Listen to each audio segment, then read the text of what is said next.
Hi students, good morning. हम यहाँ पर आपके पेपर फर्स्ट की यूनिट फर्स्ट स्टार्ट करने वाले हैं आज। उससे पहले देख लेते हैं कि जो आपका पेपर फर्स्ट है, इस पेपर फर्स्ट में आपको प्लांट्स की मॉर्फोलॉजी, एनाटॉमी दोनों की ही स्टडी करनी है। तो यूनिट फर्स्ट एंड सेकंड में मॉर्फोलॉजी, कुछ एनाटॉमी का भी पोर्शन है। उसके बाद में मेनली एनाटॉमी की हमको यहाँ पर स्टडी करनी है।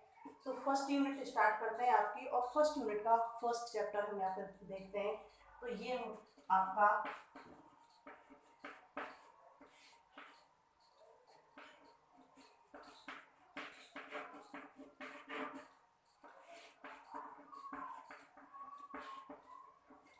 पादप प्रारूपीय विविधता।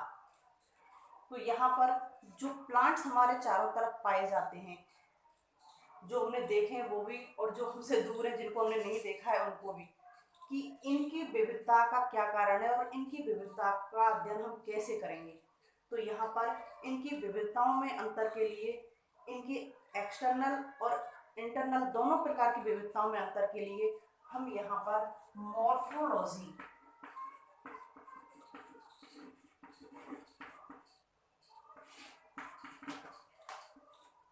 देखते हैं, प्लांट्स की मॉर्फोलॉजी देखते हैं। मॉर्फोलॉजी के अंतर्गत हम इनका अध्ययन करते हैं। मॉर्फोलॉजी जो शब्द है, दो शब्दों से मिलकर बना हुआ है। एक होता है मॉर्फस और दूसरा होता है लॉगस। मॉर्फस और लॉगस दो शब्दों से मिलकर बना हुआ होता है। मॉर्फस का मतलब होता है संरचना, और लॉगस का मतलब होता है अध्ययन।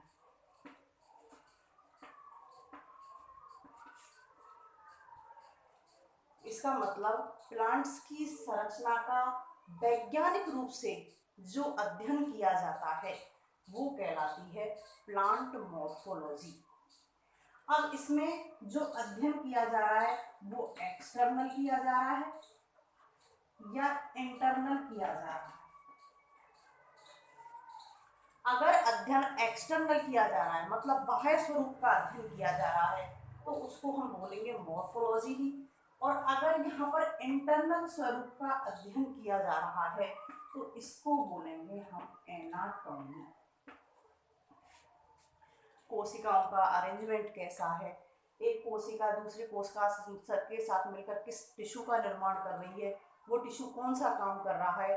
तो आंतरिक रूप से जो अध्ययन किया जाता है प्लांट्स का वो एनाटॉमी में किया जाता है। बाह्य आकार, प्रकार, उसके आवास सभी को देखकर उसकी जीवन काल कितना है, कितने टाइम के लिए वो जीवित रहता है प्लांट, इस सभी का जो अध्ययन किया जाता है वो इंटरनल मॉर्फोलॉजी में किया जाता है, जिसको मॉर्फोलॉजी कहते हैं। तो नेक्स्ट देखते हैं हम।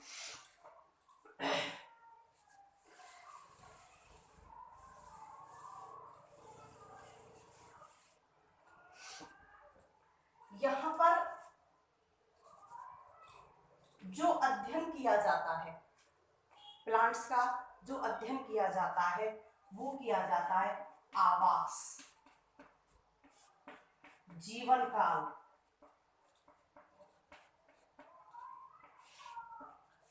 प्रारूप, शकल सूरत, किस आवास में पाए जा रहे हैं, उनका जीवन काल क्या है, उनका प्रारूप क्या है, लंबे हैं, छोटे हैं, बिल्कुल जमीन पर बिखरे हुए हैं।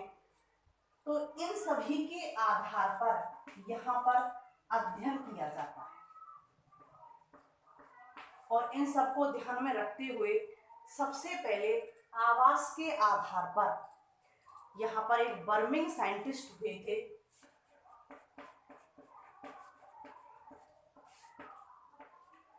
इन्होंने आवास के आधार पर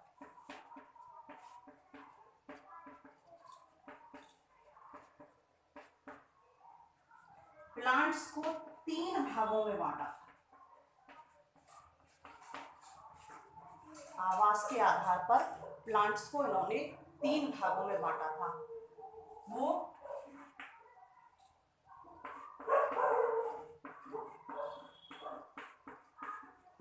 हाइड्रोफाइट्स, सेकंड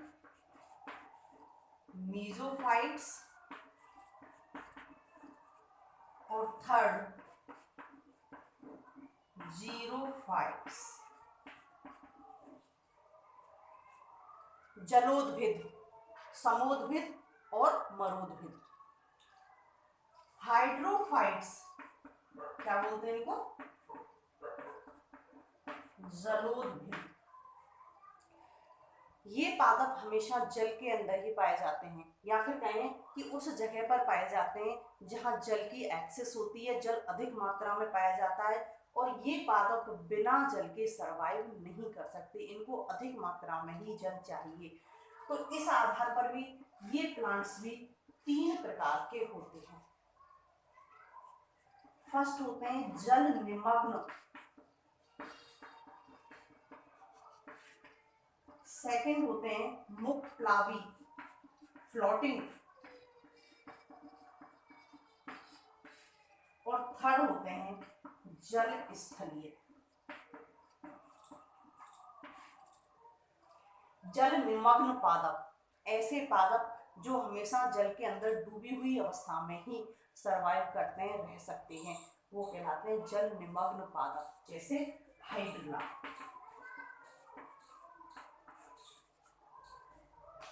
जो हमेशा जल के अंदर डूबी हुई अवस्था में ही रह सकता है।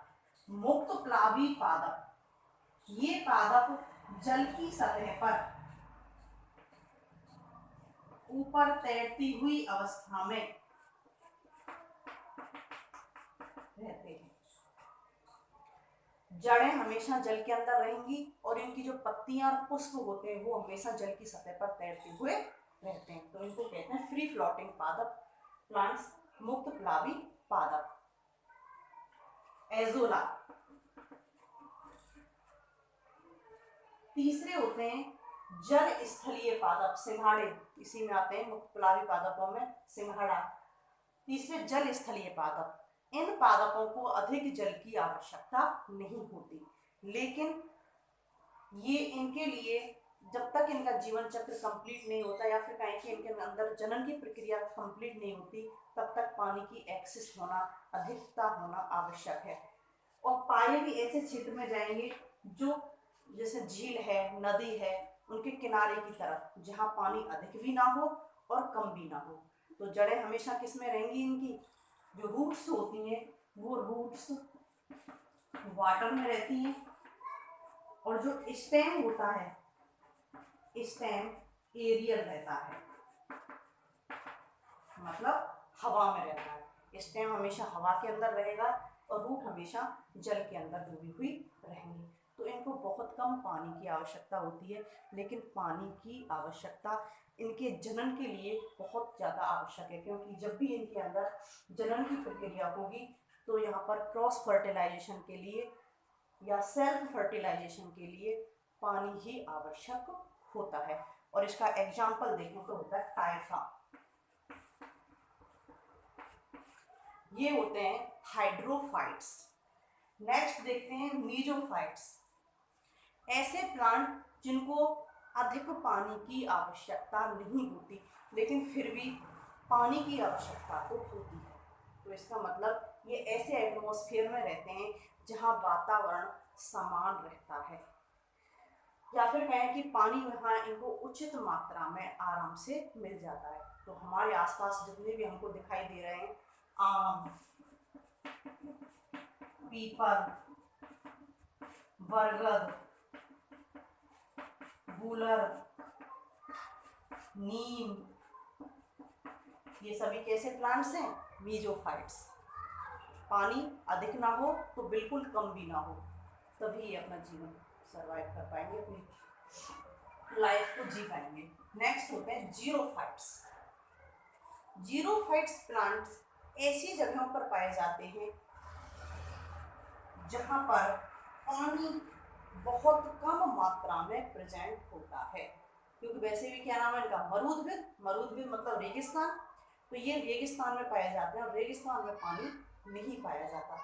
तो ये जल के प्रति उस शुष्कता के, जल नहीं है, उस शुष्कता के प्रति इतने सहिष्णु होते हैं कि काफ़ी हद तक वहाँ गर्मी को झेल सकते हैं, पानी की कमी को झेल सकते हैं, जैसे ग्वारपाठा, कैक्टस। तो इन प्लांट्स में वाटर की कमी होने पर भी ये काफी टाइम तक जीवित रह सकते हैं। ग्वारपाठे के अंदर म्यूसिलेज पाया जाता है। ग्वारपाठे की जो मोटी मोटी लीव्स होती हैं उनके अंदर म्यूसिलेज पाया जाता है। अगर इनको पानी जमीन से नहीं मिलता है तो जो म्यूसिलेज होता है वो सेल्यूलोज के हाइड्रेशन से बनता है। तो यहाँ ये सेल्यूलोज से जल के एटम्स को अलग करके इनके अंदर इस प्रकार की क्रियाएं संपन्न होती हैं, तो वहाँ से जल के एटम को एब्जॉर्ब कर लेते हैं और अपनी उपापचय और अपचय क्रियाओं में उस जल का यूज करते हैं। तो बर्मिंग ने आवास के आधार पर इन पादपों को 3 कैटेगरीज के अंदर डिवाइड किया था। नेक्स्ट देखते हैं, बर्मिंग के अलावा भी इनका वर्गीकरण किया गया है। तो जब इनका अदर साइंटिस्ट ने वर्गीकरण किया तो वहां केवल आवास को नहीं देखा, आवास के साथ साथ इनके जीवन काल को भी देखा, आवास को भी देखा, प्रारूप को भी देखा, और वहां एक शब्द और आता है और वो है मृदा। वहां की मृदा को भी देखा कि वहां जहां ये प्लांट्स पाए जा रहे हैं वहां मृदा किस प्रकार की पाई जाती है। तो देखते हैं इसका पहले होते हैं अम्लोदध्रुव।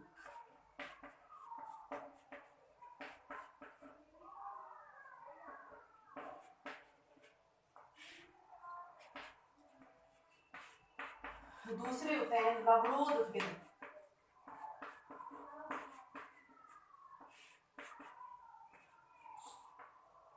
बालुकोदभिद,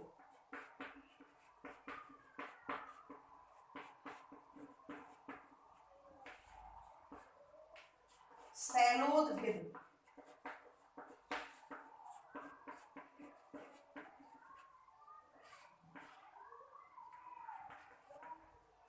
शीतोदभिद,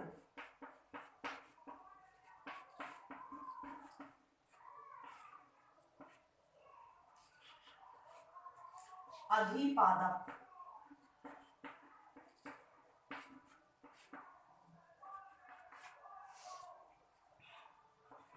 परजीवी,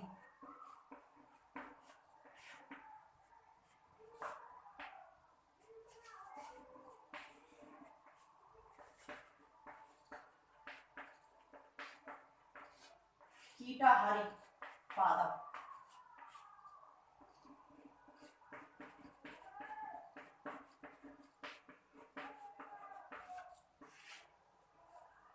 और लास्ट होता है मृतोपजीवी। तो यहाँ इन सभी के आधार पर आवास, जीवन काल, प्रारूप, मृदा, इन सभी के आधार पर यहाँ को इनको 9 रूपों में या 9 कैटेगरीज के अंदर यहाँ पर इनको डिवाइड किया गया है। फर्स्ट देखते हैं अम्लोदभिद, ऑक्सिलोफाइट्स।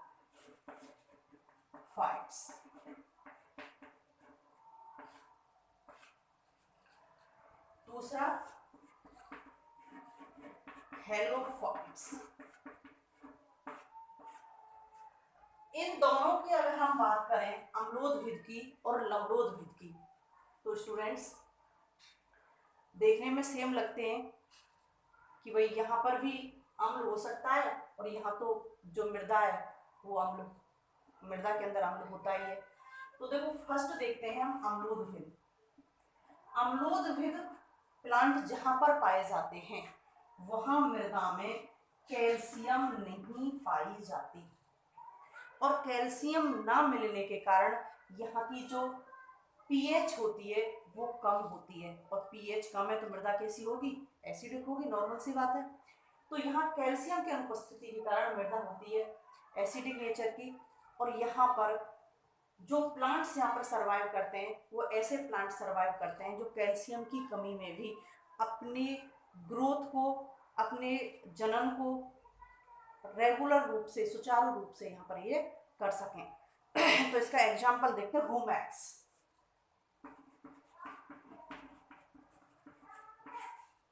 एग्जाम्पल क्या है, रूमैक्स प्लांट। इसका जो एग्जाम्पल आता है वो होता है राइजोफोरा, जाना पहचाना।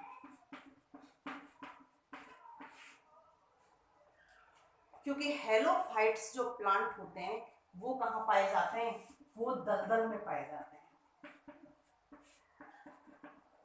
ये प्लांट्स जो होते हैं वो कहाँ पाए जाते हैं, दलदल में। और दलदल में जो वनस्पति पाई जाती है उसको क्या बोलते हैं हम, मैंग्रोव।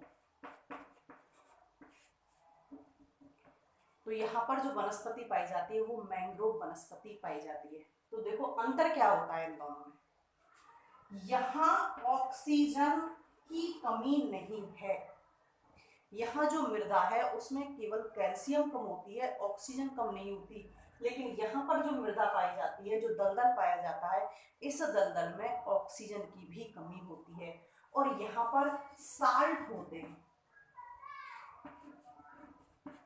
साल्ट होते हैं। और जब ये साल्ट टूटते हैं तो यहाँ पर पॉजिटिव आयन भी होते हैं और नेगेटिव आयन भी होते हैं। तो यहाँ कंफर्मली ये नहीं कह सकते कि यहाँ जो मृदा का जो नेचर है वो एसिडिक होगा या बेसिक होगा।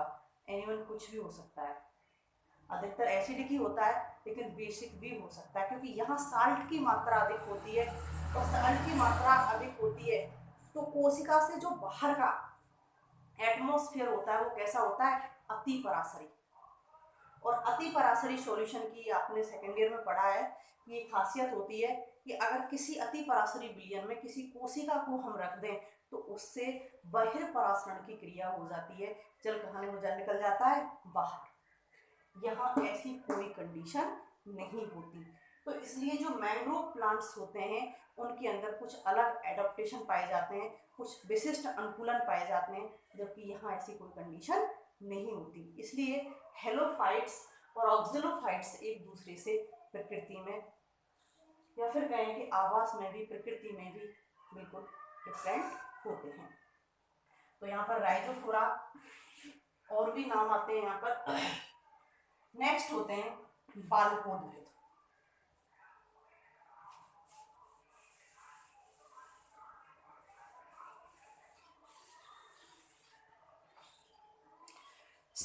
सैमोसियर्स।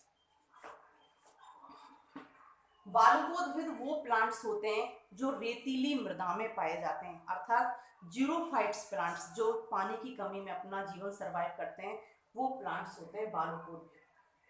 आक, कनेर, ग्वारपाठा, सभी कैसे हैं, जो मरुद्भिद प्लांट हैं जो पानी की कमी में भी अपना जीवन यापन आराम से करते हैं।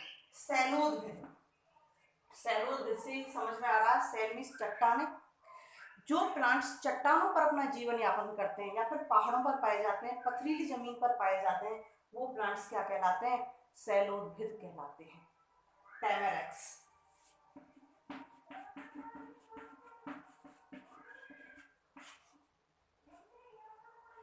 शीतोद्भिद, टुंड्रा प्रदेश,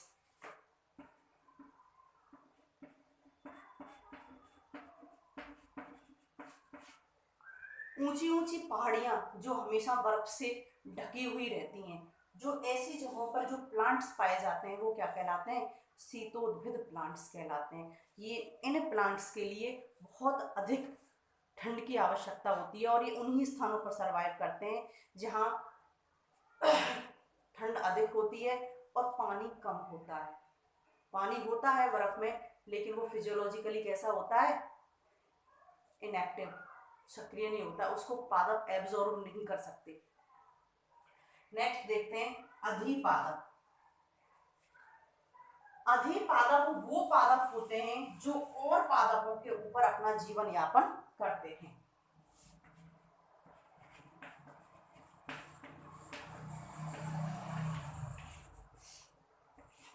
ये प्लांट्स पैरासाइट नहीं होते, परजीवी नहीं होते, इनको अपनी जिंदगी जीने के लिए किसी और की आवश्यकता नहीं होती, लेकिन आवास के लिए, किसके लिए होती है, आवास के लिए किसी अन्य पादप स्टेम की आवश्यकता होती है। आवास के लिए इनको कोई और पादप चाहिए जिसके स्टेम पर ये आराम से जाकर वहाँ पर रह सकें। इस पादप से ना तो ये जल लेते हैं, ना ये भोजन लेते हैं, किसी भी प्रकार से इसको यहाँ पर ये शोषित नहीं करते, केवल यहाँ जाकर के इनके स्टेम पर जाकर के अपनी जड़ों को जमा लेते हैं और वहाँ पर टिक जाते हैं। तो फिर ये अपना भरण पोषण कैसे करते हैं? तो इनके भरण पोषण के लिए इन प्लांट्स में एक विशेष प्रकार का टिश्यू पाया जाता है और ये टिश्यू कहाँ मिलता है? कॉर्टेक्स के अंदर। इन पादपों की जो रूट की कॉर्टेक्स होती है, इस रूट की कॉर्टेक्स में वेलामेन टिश्यू पाया जाता है।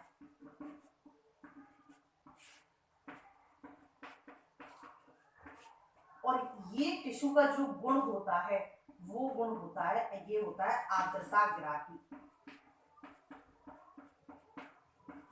इसका मतलब वेलामेन टिश्यू जो होता है, जो वातावरण की चारों तरफ जो वातावरण है, उस वातावरण की जो आर्द्रता होती है उस आर्द्रता को एब्सॉर्ब कर लेता है और यही आर्द्रता वाटर मॉलिक्यूल के रूप में यहाँ पर पानी की कमी को पूरा करती है। तो यही कि खुद का भोजन बनाते हैं, प्रकाश संश्लेषण की प्रक्रिया होती है इनके अंदर। ये किसी पर भी भोजन के लिए डिपेंडेंट नहीं होते, केवल किसके लिए होते हैं? आवास के लिए डिपेंडेंट होते हैं। जबकि जो परजीवी पादप होते हैं, ये परजीवी पादप क्या होते हैं? दूसरे पादपों पर आवास के लिए भी डिपेंडेंट होते हैं, भोजन के लिए भी डिपेंडेंट होते हैं, क्योंकि इनके अंदर खुद का कोई ऐसी प्रोसेस नहीं होती जिससे ये अपना भोजन बना ले। तो इनके अंदर चूसकांग पाए जाते हैं और ये चूसकांग दूसरा जो प्लांट होता है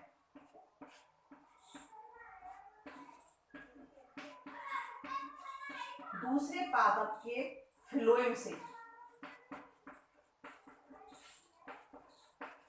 कनेक्ट हो जाते हैं।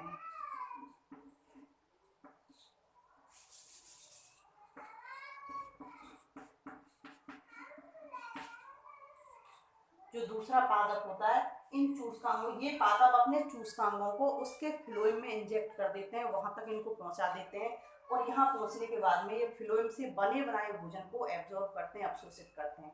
तो यहाँ आवास के लिए भी, भोजन के लिए भी पूर्ण रूप से दूसरे प्लांट्स पर ये निर्भर होते हैं। इनके अंदर किसी भी प्रकार की प्रकाश संश्लेषण की या वाटर एब्जॉर्प्शन की कोई भी प्रक्रिया यहाँ पर इनके अंदर नहीं पाई जाती। नेक्स्ट होते हैं कीटाहारी पादप, इंसेक्टिवोरस प्लांट। जो कीटाहारी पादप होते हैं, ये जिन जगहों पर पाए जाते हैं वहां नाइट्रोजन की कमी होती है।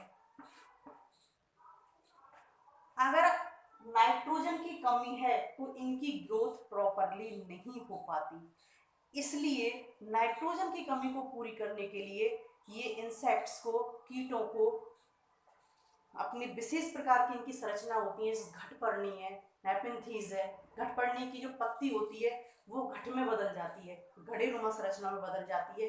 जैसे कीट उस पर आकर बैठता है उसमें फंस जाता है, जानते हो इन चीज़ों को आप लोग।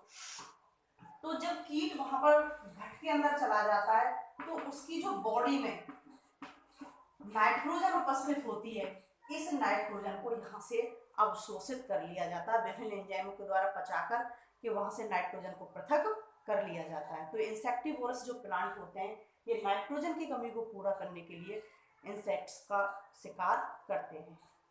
नेक्स्ट होते हैं मृतोपजीवी पादप। मृतोपजीवी पादप मृत कार्बनिक जो पदार्थ होते हैं, पादप हैं, टहनी टूट गई, पूरा पादप गिर गया, या कोई जीव है मर गया, सड़ रहा है, तो ऐसे जो मृत कार्बनिक पदार्थ होते हैं,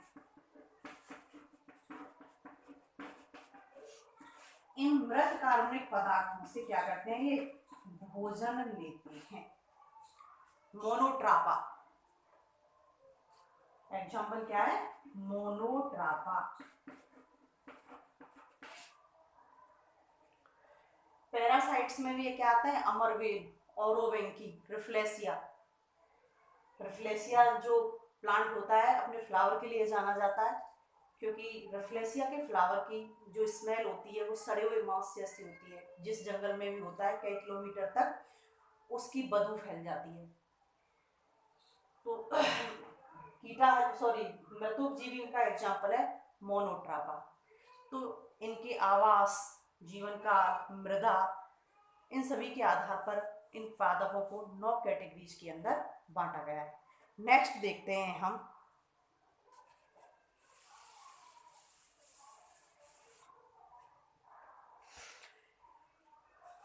जीवन काल के आधार पर वर्गीकरण।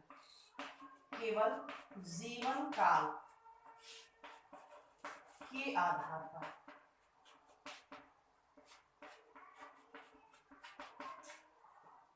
सभी वैज्ञानिकों ने अपने अपने लॉजिक के हिसाब से, अपने अपने हिसाब से यहाँ पर वर्गीकरण दिया था। तो जीवन काल के आधार पर अगर हम पादपों का विभाजन करें तो यहाँ पर पादपों को 4 समूहों के अंदर बांटा गया है। पहले होते हैं अल्पजीवी, दूसरे होते हैं 1 वर्षीय,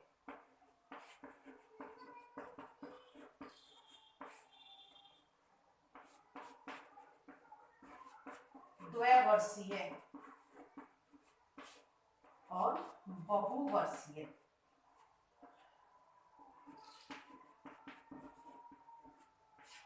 चार प्रकार के प्लांट्स पाए जाते हैं। अल्पजीवी ये जीरोफाइट्स होते हैं। ऐसे प्लांट होते हैं जो वर्षा ऋतु में ही दिखाई देते हैं। जब वर्षा ऋतु आती है तो पहली बारिश के साथ में इनके जो जमीन में पहले से पड़े हुए जो बीज होते हैं वो अंकुरित हो जाते हैं और वर्षा समाप्त होने से पहले ही इनके अंदर फ्लावरिंग हो जाती है और उनके अंदर बीजों का निर्माण हो जाता है। तो ये वर्षा से वर्षा तक अपना जीवन पूरा कर लेते हैं। पहली वर्षा के साथ में जीवन स्टार्ट हुआ और लास्ट वर्षा के साथ में जब वर्षा ऋतु समाप्त हुई तब तक इनका जीवन कंप्लीट हो जाता है। तो लगभग 4 से 6 सप्ताह का इनका जीवन काल होता है। नेक्स्ट होते हैं 1 वर्षीय प्लांट। 1 वर्षीय प्लांट के लिए अगर हम ये कहें कि एक ऋतु प्लांट,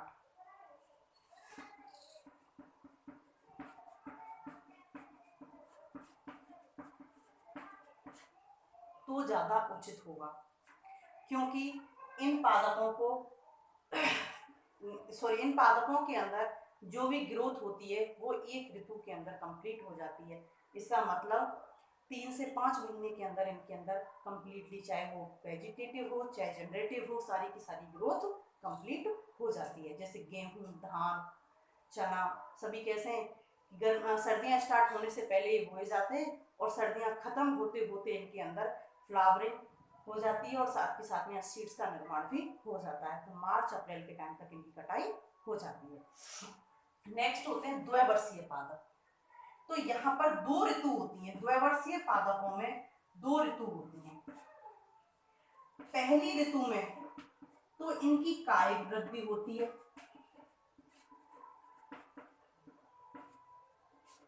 और दूसरी ऋतु में इनकी जननिक वृद्धि होती है।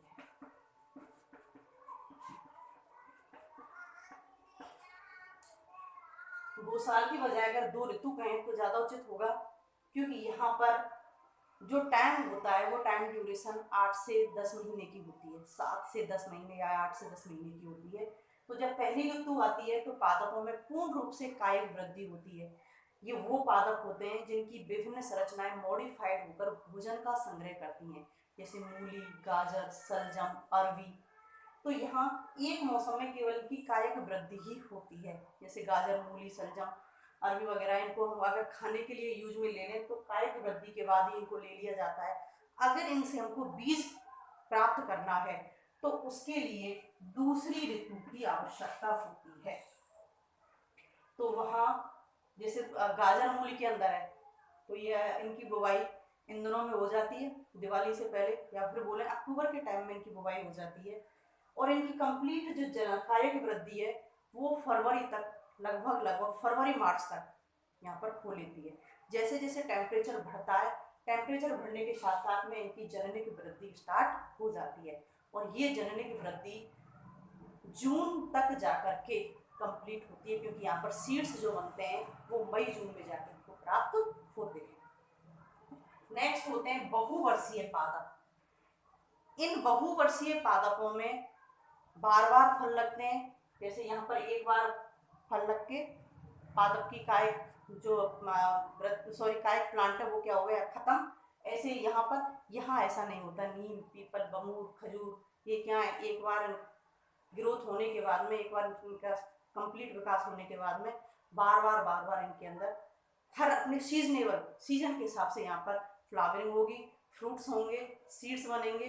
तो ये बहुवर्षीय प्लांट्स होते हैं। ओके स्टूडेंट्स, नेक्स्ट वीडियो में फिर मिलते हैं।